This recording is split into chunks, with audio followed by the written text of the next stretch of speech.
Hello everyone and once again welcome back to Umar Taskeer YouTube channel. Myself Umar Taskeer. Guys, आज के इस particular video में हम लोग गूगल के एक नए प्रोडक्ट गूगल टैग गेटवे के बारे में बात करेंगे कि आखिर गूगल टैग गेटवे को किस तरीके से कॉन्फ़िगर करना है और ये क्या प्रॉब्लम सॉल्व करेगा।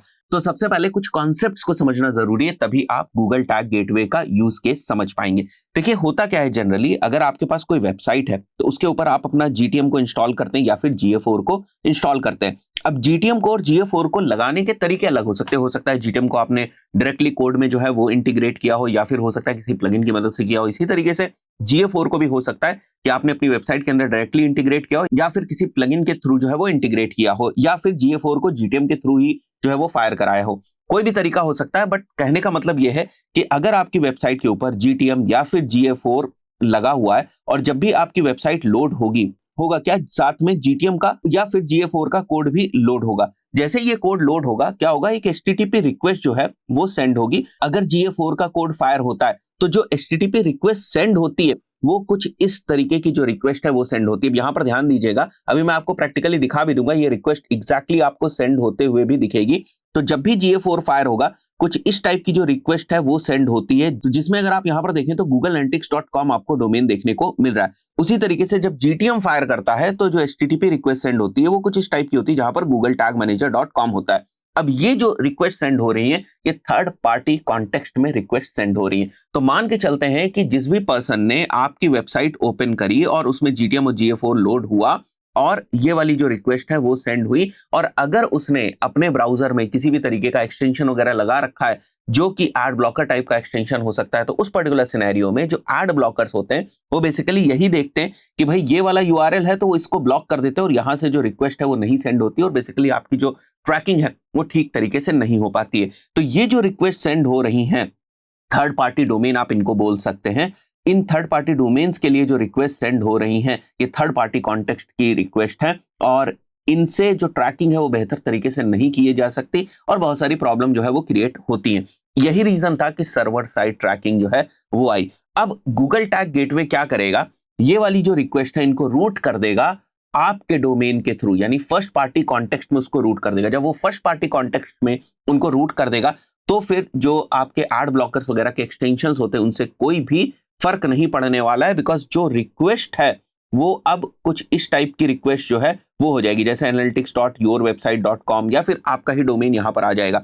तो ये जो फर्स्ट पार्टी कॉन्टेक्स्ट की जो रिक्वेस्ट है इसको एड ब्लॉकर्स वगैरह से कोई खतरा नहीं है। यहां पर अगर आप देखें तो जो ये वाली रिक्वेस्ट होती है इनकी लिमिटेशंस क्या है, some browsers like Safari, Brave, Firefox etcetera block third party cookies.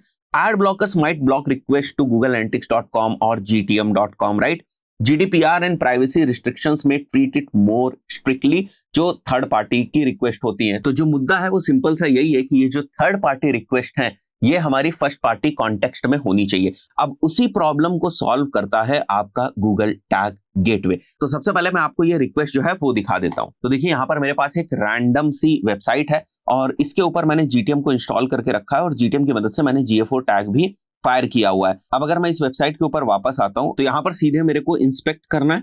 Inspect करने के बाद मेरे को आ जाना है यहाँ पर नेटवर्क में, और नेटवर्क में आने के बाद मैं थोड़ा सा इसको क्लीन कर दूंगा और मैं पेज को यहाँ पर जो है वो रीलोड करूंगा। जैसे ही मैं पेज को यहाँ पर रीलोड करूंगा, आप यहाँ पर देखेंगे कि मुझे कुछ GTM टाइप की जो रिक्वेस्ट है वो यहाँ पर देखने को मिल जाएंगी। जैसे अगर आप यहाँ पर देखें तो जो हमारा GA4 का टैग फायर हो रहा है उसकी वजह से जो आप रिक्वेस्ट का URL यहाँ पर देख रहे हैं वो आपको उसी टाइप का रिक्वेस्ट का URL दिख रहा है जो भी आपको मैंने दिखाया था, but it should not be something like this. यहाँ पर जो है वो आपका डोमेन होना चाहिए, तभी ये फर्स्ट पार्टी कॉन्टेक्स्ट में होगा, और इसी चीज को सॉल्व करता है गूगल टैग गेटवे। अब गूगल टैग गेटवे का जो ऑफिशियल डॉक्यूमेंटेशन है वो यहाँ पर आपको देखने को मिल जाएगा। मैं इसका लिंक भी आपको जो है वो डिस्क्रिप्शन में दे दूंगा।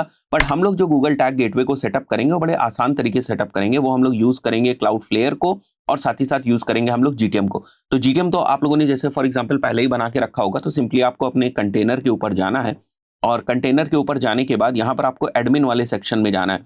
एडमिन वाले सेक्शन में अगर आप यहाँ नीचे आएंगे तो आप देखिए गूगल टैग गेटवे आपको दिख रहा है और यहाँ पर लिखा हुआ है नॉट सेटअप। तो सिंपली आपको इसके ऊपर क्लिक करना है, और खास बात यह है कि ये Google tag gateway first party context में जो रिक्वेस्ट चेंज कर रहा है वो केवल और केवल गूगल प्रोडक्ट्स के लिए कर रहा है। मतलब अगर आपने अपने जीटीएम की मदद से फेसबुक पिक्सल फायर किया हुआ है और आपको लगता है कि फेसबुक पिक्सल वाली जो रिक्वेस्ट है वो भी फर्स्ट पार्टी कॉन्टेक्स्ट में हो जाएंगी, तो वो नहीं होने वाला। ये एक लिमिटेशन है गूगल टैग गेटवे की। या फिर और आसान भाषा में अगर आप समझना चाहें तो सीधा कहने का मतलब यह है कि गूगल टैग गेटवे केवल गूगल के प्रोडक्ट्स के लिए ही वैलिड है। तो अगर आप गूगल एड्स के पॉइंट ऑफ व्यू से काम कर रहे हैं, GA4 के पॉइंट ऑफ व्यू से काम कर रहे हैं, फिर तो ठीक है। लेकिन अगर आप मेटा के ऊपर काम करते हैं या लिंक्डइन एड्स के ऊपर काम करते हैं, तो वहां पर गूगल टैग गेटवे जो है वो नहीं यूज होगा। वहां पर आपको जो प्रॉपर आपकी सर्वर साइड टैगिंग होती है उसी को आपको यूज करना पड़ेगा। सर्वर साइड टैगिंग का हम लोगों ने डिटेल्ड कोर्स जो है वो पेड कोर्स बना रखा है। आप learn.umardaskir.com के ऊपर जाकर उस कोर्स को जो है वो चेक कर सकते हैं। तो बहुत ही डिटेल्ड कोर्स है जहां पर इन डेप्थ हमने सर्वर साइड टैगिंग जो है बता रखी। तो कहने का एक और मतलब है यहाँ पर कि गूगल टैग गेटवे कुछ हद तक सर्वर साइड टैगिंग की फैसिलिटीज आपको प्रोवाइड कर देता है, जो कि third party to first party route करना है रिक्वेस्ट को, वो एक तरीके से जो सर्वर साइड की कैपेबिलिटीज होती हैं उनको गूगल टैग गेटवे आपको प्रोवाइड करके दे देता है। बट सारी ही कैपेबिलिटीज सर्वर साइड की वो नहीं प्रोवाइड करके देता है और लिमिटेशन जो है वो केवल गूगल प्रोडक्ट्स तक ही पॉसिबल है। फाइन, तो यहां पर जब आप गूगल टैग गेटवे के ऊपर आएंगे, सिंपली आपको यहां पर जो है वो कनेक्ट करना है और यहां पर आप देखें your container will be updated और ये कुछ इस टाइप से एक फोल्डर जो है वो क्रिएट कर देगा। अगर आप चाहें तो ये फोल्डर भी चेंज हो जाएगा। तो इस बार जो रिक्वेस्ट सेंड होगी वो यहां से सेंड होगी। example.com is basically your domain और इस टाइप से एक फोल्डर जो है वो बन जाएगा। तो इसको कुछ करने की जरूरत नहीं, इसको एज इट इज रखें आप जिस तरीके से ये है बाय डिफॉल्ट। और उसके बाद आपको अपना क्लाउडफ्लेयर का अकाउंट जो है वो बना लेना है। तो फ्री में आपका अपना क्लाउडफ्लेयर का जो अकाउंट है वो बन जाएगा। कोई दूसरा भी अल्टरनेटिव अगर आप क्लाउडफ्लेयर का यूज करना चाहें तो कर सकते हैं, बट जो मैं आपको तरीका बता रहा हूं ये सबसे सिंपल तरीका है। उसके बाद सिंपली आपको आ जाना है यहाँ टैग मैनेजमेंट में और टैग मैनेजमेंट में आने के बाद आपको यहाँ पर ऐड अ डोमेन कर देना है। तो आपका डोमेन कहां पर है, गोडैडी के ऊपर है, होस्टिंगर के ऊपर है, कहां पर है, उसके अकॉर्डिंग आप डॉक्यूमेंटेशन देख लीजिएगा और सिंपली आपको यहां पर अपना जो डोमेन है वो ऐड करना है। Once your domain is added over here, आप वापस यहां पर आएंगे और साइन इन टू क्लाउडफ्लेयर जो है वो कर देंगे। अब यहाँ पर आप कुछ आपसे ऑथेंटिकेशन के लिए पूछेगा, सिंपली मुझे इसको अलाउ कर देना है। तो अगर अभी आप देखें तो यहाँ पर अब आपको दिख रहा है your website domains will be activated, we will activate all the domains running the Google tag and Cloudflare. और यहाँ पर अगर आप देखें तो bbproperties.in आपको दिख रहा है। उसके बाद सिंपली हमें कंप्लीट सेटअप के ऊपर क्लिक करना है, दैट्स इट। और यहाँ पर अगर आप देखेंगे तो ये एक्टिव हो गया और मैं डन कर दूंगा इसको। यहाँ पर वर्कस्पेस पे आने के बाद हमें वापस एक बार इसको जो है वो पब्लिश कर देना है अपने कंटेनर को और उसके बाद हम लोग अपनी वेबसाइट के ऊपर वापस आते हैं, एक बार हार्ड रिफ्रेश करेंगे और वो इंटायर प्रोसेस वापस हम लोग करेंगे। यहाँ पर मैं राइट क्लिक करूंगा, इंस्पेक्ट में जाऊंगा, यहाँ से मैं नेटवर्क में जाऊंगा।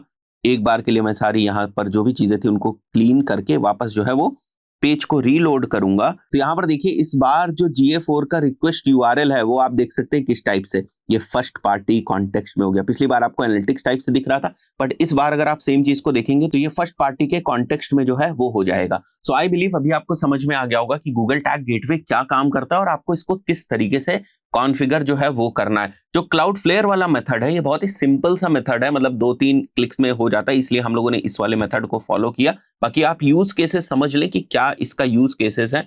मेन जो चीज है वो थर्ड पार्टी कॉन्टेक्स्ट में जो चीजें हो रही है उनको फर्स्ट पार्टी कॉन्टेक्स्ट में कन्वर्ट करना ही है। आशा करता हूं ट्यूटोरियल आपको समझ में आएगा। इस पर्टिकुलर वीडियो में इतना ही, मिलते हैं नेक्स्ट वीडियो में। Till then good bye.